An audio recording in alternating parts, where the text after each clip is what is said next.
Often it could depend on, and I only know this from taking an assessment and having an expert come and speak to a leadership program I was in at the time.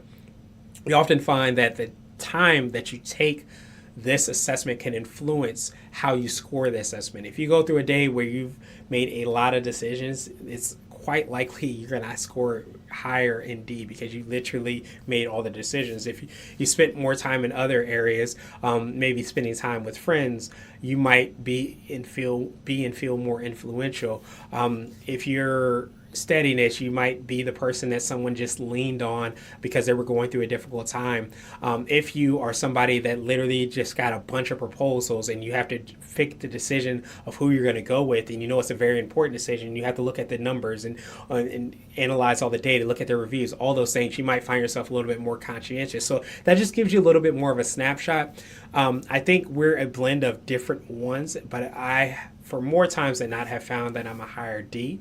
I've also taken the test recently, and you'll see a little bit more about my results, where I was a high I as well too. So I have this belief that I'm probably somewhere between a D and an I is my two dominant ones. But again, you can take the test and you can take the test again and you can take the test again. That's one of the exciting things about it, is because I truly feel the repetition of taking the test over and over again is what helps you to steer towards what your result is. You start to see those consistent answers. But I mentioned all the benefits. Communication, collaboration, employee engagement are all going to be really great things that you're going to be able to do.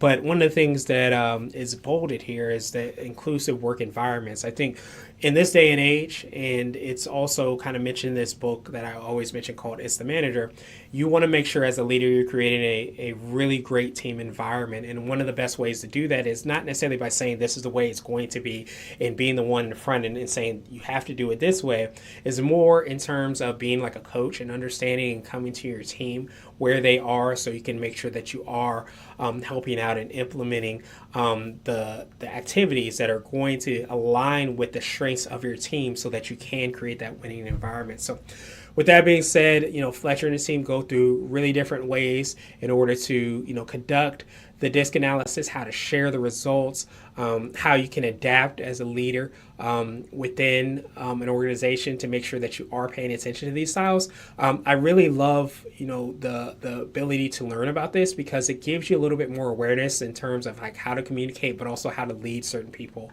on the team.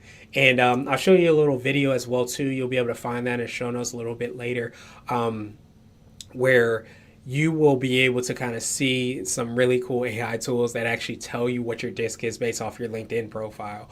And I think it's pretty awesome because if you have the power to be able to understand that, and especially if it coincides with everything you find here, it'll probably give you a really good idea of like what type of person you have on your team, even separate from taking this DISC assessment.